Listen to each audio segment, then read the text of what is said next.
You should stop it at the front door. If it knocks on the door, and they will, on a consistent basis, because we're bombarded every single day by the world trying to get into our minds. And if we're on duty, when it comes to the door and it starts knocking, you say, bolt the door, don't let him come in. Because it's not what I should be thinking. That's right. There ought to be a policeman on duty to arrest every thought that's going to destroy you. If there's no policeman in your life to arrest your flesh will violate the standards of God. The policeman could be also accountable to others and the Holy Spirit. Give someone else the accountability to put on the police suit. If you see me going into an adult bookstore after you get up off the floor, wake up and come and knock on my door and say, what have you done? If you saw some man abuse a wife or abuse a child, you don't look the other way. You are to be a policeman. We found that out in recent stories that we've seen in the sports field. Be a policeman to your children. My kids know that quite well. Only until verse 9. You'll notice that we've spent almost a year in Philippians 4, and we have discussed all of these things, and it's not until we get to verse 9 that the action begins. I can tell you till I'm blue in the face to live right.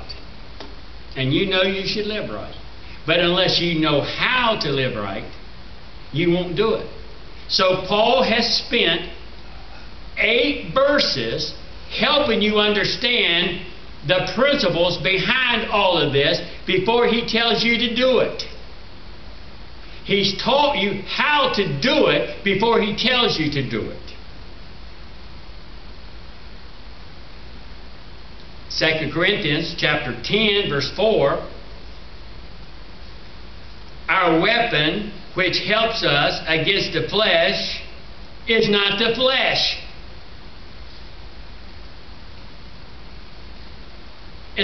But a spiritual weapon. And the spiritual weapon is, first of all, attitude. That's right. I'm sure you've said, man, some people's attitude needs to change. You're right. Yeah. Number 2, truths. We need to learn the truth. Spend time knowing the truth of anything. Number 3, thinking right thoughts. Train your mind to think right thoughts. Well, he just don't like me. Is that true? Is it not true? And if it's true, so what?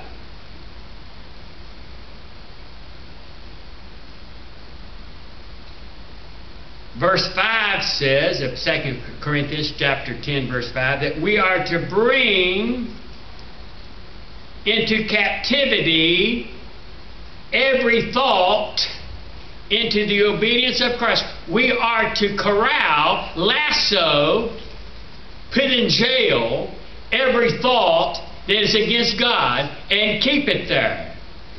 That means it's going to come to you. You can, as long as we live in the world and we have an imperfect life, imperfect thoughts are always going to happen to us. None of us perfectly think right all the time. But when those thoughts come into our mind, we don't embrace them as being true. We check them out to see if they are right. There needs to be a detective on duty as well to determine if excuse me, if this is right. Don't you want to take your flesh that is sinful habit patterns as a prisoner? Wouldn't you just like to put handcuffs on your flesh and cause it to be obedient to Christ? Sin practice in your flesh will produce anxiety. Sin that is practiced in your flesh that becomes sinful habit patterns will produce anxiety. Purity in behavior will produce peace. Sinful practice in your flesh will produce anxiety. Purity in behavior will produce peace in your steadfastness. Isaiah chapter 32, verse 17. Isaiah 32, verse 17.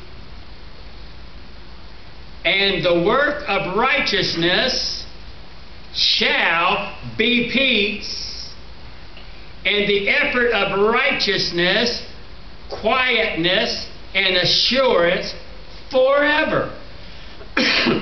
The work of righteousness shall be peace, and the effects of righteousness in your life will produce quietness and assurance forever. Amen. So then righteousness produced peace, quietness, and confidence. And at the cross, righteousness and peace met. It's the wisdom from above that is peaceable. Where there is righteous practice,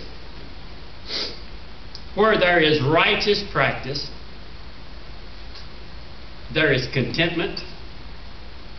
Here it is. Contentment, comfort, calm, quiet, peace,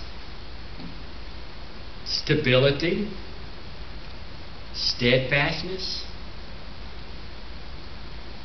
It's like listening to opera, listening to classic music. You go to sleep when you listen to some good opera, not opera, but good classic music. It soothes the conscience. It drowns out the negative. Good piano playing just causes a calmness to come over you, and it just draws you into a dream world, and you feel at calm and at peace because it throws out all the negativism in your life. The Philippians needed to continue to put in their practice and loyalty, conform to execute daily, to uncompromisingly embrace, and to allow their conduct to be habitually controlled by the law of God.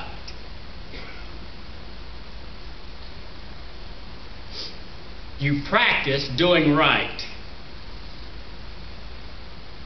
When you let your foot get away from you and you're running here and there, you're running out of control in your thinking, it will go amok. When you allow your mind to be controlled by the thought that this is right, it will help you live calmly. Romans chapter 12 and verse 21 says, overcome evil with what? Good. Good can outdrown evil. Amen. There can be no darkness when there's light. Right. The darkest days, the darkest nights, I don't care how big it is, you light a candle and the light disappears. I mean, the darkness disappears. This calls for discipline. It's called a disciplined life, which creates the habit. Spiritual growth as a development of godly habits. If you never do anything, that's exactly what's going to take place. You're going to be running amok. have a controlled life. It's okay to get up at the same time every day. I worked with a girl briefly in Lexington. She was a Chinese, and she never was late for work for 9 consecutive years. Never late. She disciplined her mind that no matter what, she was not going to be late, nor was she going to get there rushing. You discipline your mind to do it, but it takes practice. Right. Spiritual growth is the development of godly habits. As you grow as a Christian, you begin to notice that the habit of your life are right. The less the bad habits are the arrival of good ones. You say, well, I want to quit my bad habits. The best way to quit a bad habit is to do a good habit. That's right.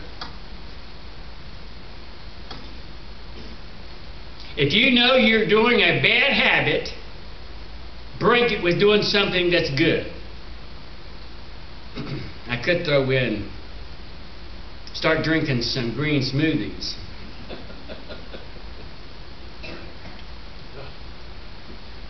I had to develop a habit to drinking a green smoothie for my health.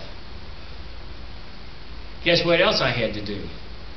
I had to learn to take my medicine 12 hours apart. And I said, well, I just take them anytime I want to.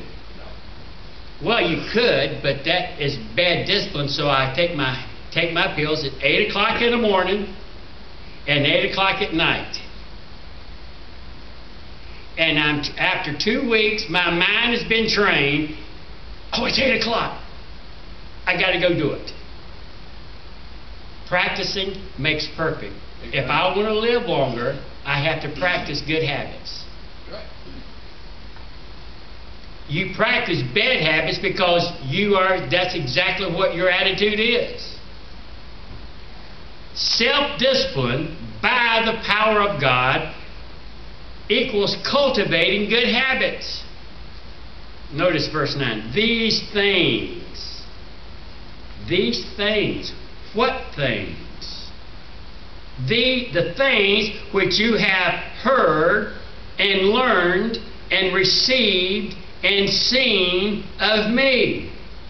Now, there are 3 simple exercises you need to that help you stay free, worry-free.